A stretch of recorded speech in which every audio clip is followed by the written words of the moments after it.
Show 2BACR, you're on the Bankstown Airways. Thanks for coming on, Danny. It's great to be here, Paul.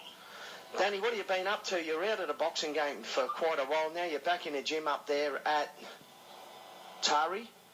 Moree. I always get that wrong. Yeah, I'm the president and head coach of the Moree Boxing Academy, mate. Yeah. We're doing some good things up here with the youth of our community, helping kids to turn their lives around through the sport of boxing. And Beautiful. along the way, we're producing a few champions as well. As you normally do, Danny, you've always been a great coach. You had Cameron Hammond. I do what I can. You told me once I couldn't teach a pig to get money. Now you're still sticking by that? Couldn't teach a pig to be dirty, it was. Yeah, sorry, mate. I got it wrong a bit. It's good to see you doing great things with the promotions, mate. And I'm more into helping kids turn their lives around through the sport of boxing. And, for years, Paul, the sport of boxing has been an avenue for kids to turn their lives around. And the sport of boxing seems to attract troublesome kids. And, we're just like any other community. We find that if we can keep the kids involved in sport, in boxing, it helps keep them away from all the other distractions that are out there for them, Paul. I had a young kid tell me once, when he was a younger kid, he was in a hole and boxing got him out of that hole. He had nowhere else to go. Geez, it was a good, inspirational story.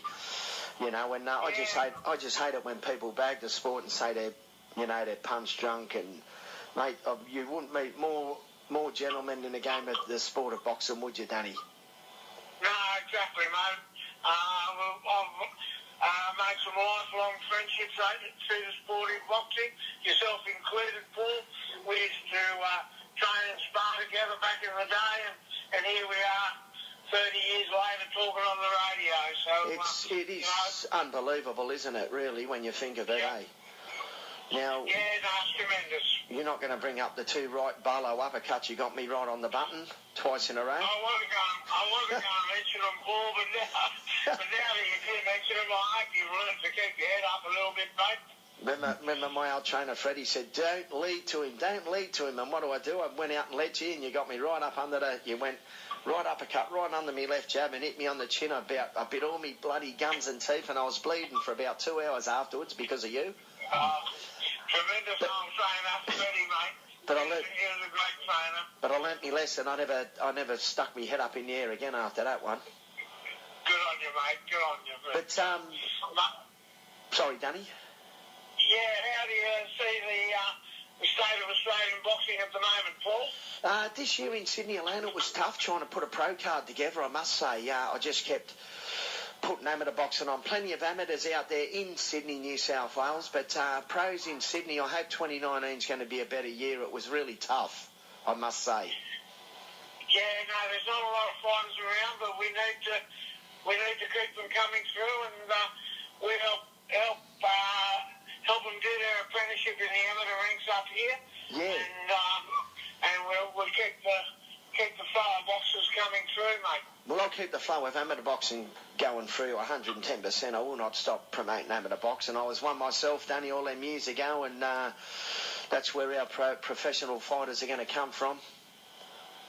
Yeah, exactly. And I believe you're looking at doing a city versus country amateur boxing for the new year. Yeah, that's correct. City versus country. It looks like being at Club Punch Bowl mid-March, and I've nominated you as a country coach.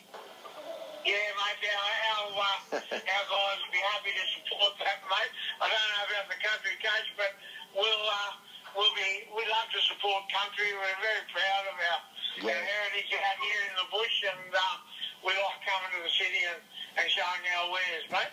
Oh, that'll be great. It's going to be big. I don't think no one's done this before in the league, do a city versus country, and from that, we're going to pick a New South Wales side to go up there and take on the Queensland's best side. So I just think someone should take that step forward and do something for the league, because they don't get much of a go. We'll give them tracksuits or singlets or whatever we can come to an agreement with, and make them feel good.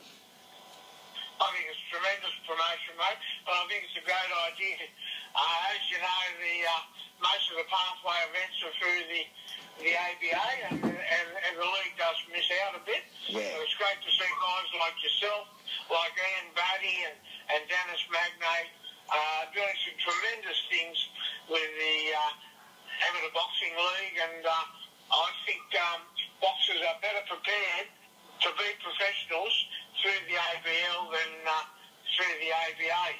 Yeah, be careful. You don't care what you say, do you, Danny, really? No, mate, I call it I see it. You've got to. I just feel that the way that some of the ABA judges are scoring bouts, they're not really scoring body shots too much, and it put me off, and it started to dictate the way I was coaching boxers. And I think body punching is a critical part of our sport. Oh, 1,000%, Danny. And, I think, the league tends to score the body punches a bit better than the ABA. I have lots of friends in the ABA, and I think they do a marvellous job, but I know that they're governed by either a fair bit, and where the league can sort of score it the way it is, mate. Yeah, it's a shame we all just can't sit down together and sort out our differences and what have you, but that'll never happen. I'm not even going to go there, mate. It is a shame, but mate, Anthony Mundine, the curtains come down on his career, and what a great career it was. What a tremendous career it has been, mate, and I certainly hope that Anthony stays involved in boxing in some form, either as a manager, trainer, or promoter, because it'll be a dull old sport without him. It'll be a dull old sport without him, Paul. He might put you out of business. He might too. You know what, I dare say he might come back as a promoter, but look, he'd want to have a rest from boxing for at least... Oh, you don't know with some of these guys, they might not come back again or stay away for a few years and then reappear, but that's what I mean with first-grade footballers. They retire and the following year they're back coaching a first-grade side. Oh, I don't agree with that. You need to clear your head and have at least a year or two off, but see what Mundine does, mate. He could make a good promoter, you just don't know, do you? Oh, mate, he just creates so much interest in the sport. Whether people are paying to see him get knocked out or whether they're paying to see him win, he still generated that interest in that. And he put a lot of money into the sport. He gave a lot of boxers an opportunity to fight on the big cards, you know. Yeah. And I would love to see him stay involved in the sport. He might put us out of business, Danny, eh?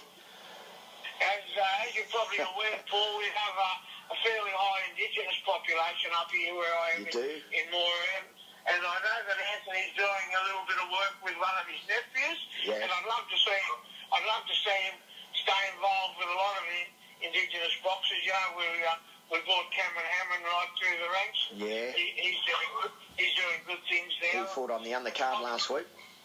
He did, and he had a good victory. He probably could have been a little bit more aggressive, mate, but it was still a good victory, and he captured the WBA Oceania title, and I'd love to see Anthony Mundine mentor some of these young Indigenous boxers. I'm sure he will, Danny. Well, I certainly hope so, Paul. He's been a fantastic asset to our sport, and it really can't be understated. The effort he's put in and the interest he has created in our sport.